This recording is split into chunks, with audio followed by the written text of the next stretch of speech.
company is Design Interactive. We're a small business out of Orlando, and we're human factors engineering centric, but we focus specifically on XR technologies, so augmented, virtual, mixed reality technologies.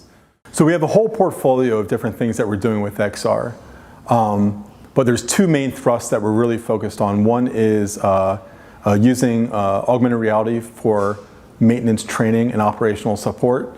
And the other is using augmented reality to help train tactical combat casualty care skills. So for the augmented reality maintenance operations, training and support, that's a really interesting environment because everyone's using it right now. There's a lot of motivation, not only in the commercial industries that we're working, but especially in government, especially in the Department of Defense.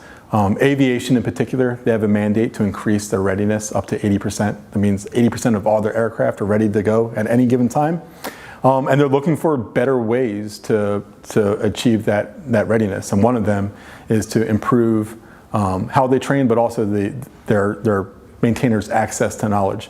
And our augmented reality platform, Augmented, is a great way to provide that sort of on-demand knowledge to them. So the heart of Augmented is really this hyper-intuitive authoring capability. So you don't have to be like a techie guy. You just have to know your work. You have to know your business.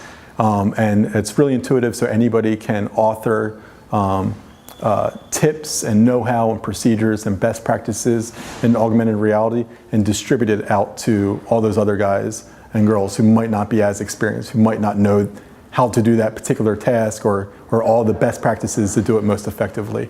So it's really that sort of like socialization and communication of knowledge up and down an enterprise that we're focused on and making things more efficient through the sharing of that knowledge.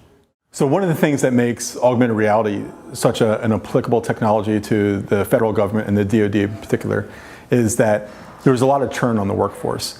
In the DoD, for example, the average enlistee is only in for like 3.5 years or so.